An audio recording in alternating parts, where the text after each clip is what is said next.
কেবল সংসদে যাওয়া বা সিট বিবেচনায় জোটে যাবে না জাতীয় নাগরিক পার্টি এনসিপি, বিসর্জন দিবে না দলীয় আদর্শ।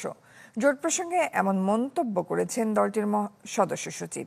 যদিও নাসিরুদ্দিন পাটোয়ারী বলছেন সংস্কার জোটের কথা। আলোচনায় আছে বিএনপি জামায়াতের বাইরে তৃতীয় বলয় গড়ার। সানশাইন আটা ময়দা সুজি, ভালোবাসায় তৈরি। তাত্ত্বিকরা বলে থাকেন গণতন্ত্র মানে শুধু নির্বাচন নয়, কিন্তু এরপরও ভোটের রাজনীতিতে সব ছাপিয়ে সবচেয়ে বেশি গুরুত্ব পায় এই নির্বাচনই।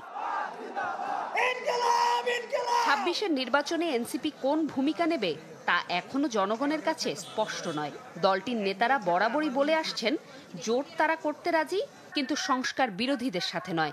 অবশ্য দলটির কাছে সংস্কার বিরোধী কারা তা কৌশলগত কারণে পরিষ্কার করেনি এনসিপি। দুই বড় দলের বাইরে থার্ড একটা বলয় গড়ার অন্যান্য দলগুলোকে নিয়ে, যারা আসলে একটা মধ্যমপন্থী গণতান্ত্রিক শক্তি হিসেবে আগামী নির্বাচনে জনগণের কাছে ভালো একটা বিকল্প হতে পারবে। এটাই আমাদের রাজনৈতিক উদ্দেশ্য। 2, 3, 4, 5টা সিট নিয়ে অন্য দলে বিলীন হয়ে যাওয়া, এটা এনসিপির রাজনীতি না। তবে 9 দল নিয়ে সংস্কার জোট নামে নতুন একটি বলয়ের আভাস দিলেন নাসিরুদ্দিন পাটোয়ারী, যেখানে থাকছে গণতন্ত্র মঞ্চের 6 দলও। জোট গঠনের ক্ষেত্রে যে 9 দল রয়েছে, সেখানে গণতন্ত্র মঞ্চ রয়েছে, তারা দীর্ঘ সময় সংগ্রাম করেছেন। আমরা ওই পলিটিক্যাল জোটটা আবার গঠনের প্রচেষ্টা চালাচ্ছি, কারণ শেখ হাসিনা গিয়েছেন কিন্তু কোনো সিস্টেম চেঞ্জ হয় নাই।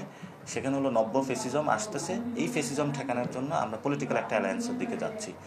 এই পলিটিক্যাল অ্যালায়েন্সের মধ্যে আমরা ইসলামিক ছোট ছোট যে দলগুলো রয়েছে সেগুলোকে নিয়ে আসতে চাচ্ছি। তবে দলের সদস্য সচিবের দাবি, শুধু সংসদে যাওয়া ও আসন সমীকরণ মেলাতে জোটে যাবে না এনসিপি, বিসর্জন দেবে না আদর্শ। শুধুমাত্র সংসদে যেতে হবে, সিট পেতে হবে, এই বিবেচনায় জোট করবে না। এনসিপি যদি কারোর সঙ্গে জোটের প্রয়োজনীয়তা অনুভব করে, সেটা অবশ্যই জাতীয় স্বার্থে হতে হবে, এবং সেই জোটে যাওয়াটা কোনোভাবেই এনসিপি তার নিজস্ব স্বকীয়তাকে বিসর্জন দিয়ে যাওয়া নাই।